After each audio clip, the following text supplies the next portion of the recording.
Funny how some of life's most unforgettable moments sneak in dressed as just another ordinary day. I turned 37 on a gray, rain-soaked Thursday. That morning, Mila, my wife, was in unusually high spirits. She planted a soft kiss on my forehead as I grabbed my keys, and I caught her humming while I blended my smoothie. She mentioned she had something special lined up for the evening. We've been married 7 years. It hasn't always been smooth sailing. What relationship ever is? But I truly thought we were in it together. We built a little world out of shared dreams, tag-teamed breakfasts, synced playlists, and when traveling light, even shared a single toothbrush. But lately, something shifted. She started texting late into the night, picking up sudden gym sessions, wearing a new scent that wasn't hers. I brushed it off, told myself I was just overanalyzing things. But when I walked into the restaurant she picked for my birthday dinner, I felt the air change. There were 6 people at the table, our usual crew. But seated beside Neela, leaning in like he belonged there, was a man I'd never seen before. He looked to be around 40, stylish, self-assured. He didn't bother standing when I arrived, barely glanced my way. But Neela, she beamed at him, the kind of smile she used to save just for me. "This is Darren," she said, like she was introducing an old cousin or someone I'd heard about a dozen times. "We work together. Thought you two should meet." I reached out, shook his hand. It was stiff, like grabbing a rock pulled from the freezer. His eyes skimmed over me, like he was checking for my name tag. The rest of the night was a slow-burning disaster, masked by surface-level small talk and awkward laughter. My friends felt the tension thickening, like smoke in the air. But no one dared say a word. Every time she laughed at something he said, it felt like my stomach flipped.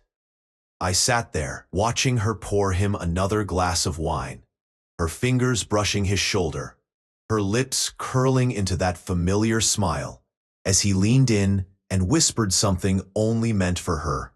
At one point, I excused myself and headed to the bathroom, not because I needed to go, but because I felt like I was suffocating.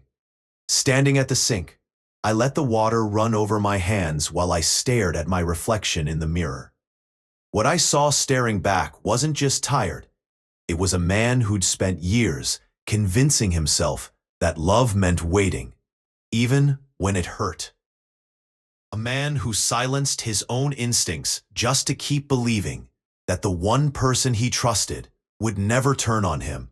At least not like this, not so openly, not so cruelly.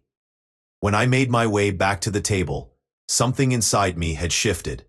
I didn't make a scene, didn't ask questions. I just sat there, silent, while she and Darren kept chatting and giggling like kids at summer camp. My steak sat untouched, growing cold as the night dragged on. After dessert, some over-the-top chocolate creation with a candle stuck in it. She leaned in, kissed me on the cheek, and said, "Happy birthday, love." I smiled, nodded, and replied, "Thanks." Those were the last words I ever said to her. The ride home was quiet. Darren had left a little before us. She didn't say sorry, didn't try to explain, didn't even ask how I was holding up. Once we got home, she took a long shower, then sprawled out on the couch, scrolling through her phone like nothing had happened. By midnight, she'd fallen asleep right there. I stood in the hallway for what felt like forever, just watching her breathe in the blue glow of the screen. And that's when I knew I had made up my mind.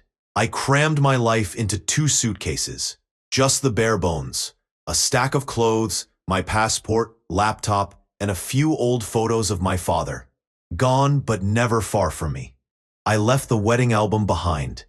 Let her keep it if she wanted. Whatever meaning it held was already lost. Before walking out, I paused and took one last look around the apartment. The same walls that had once echoed with laughter, where we danced barefoot in the kitchen, cooked midnight omelets, and curled up together, believing love lived in those sheets. Now it all felt hollow, like strolling through a museum, curated out of half-truths and broken promises. I didn't leave a note, no text, no whispered goodbye. That night, I vanished, got in the car, drove for hours with no music and no plan, until I reached a sleepy coastal town I remembered from my childhood. I rented a room under a new name, cut up my cards, opened a fresh bank account, and slipped off the grid. Turns out, it's not that hard to disappear once you admit to yourself that what you were clinging to had already let go of you. For weeks, I didn't touch my phone, didn't want to hear her voice or read her excuses. When I finally turned it back on, there they were. Missed calls, voicemails, texts stacked up like unanswered questions. Where are you? You're blowing this out of proportion. Can we please talk?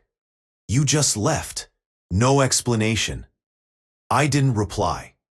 What was the point? She hadn't said a word when she paraded another man through my birthday dinner like it was no big deal. So I gave her the same silence in return. Some folks told me I should have confronted her, that I should have yelled, flipped the table, demanded an explanation. Maybe they were right, but here's the thing. Silence cuts deeper than shouting, and vanishing without a word can echo louder than any fight ever could.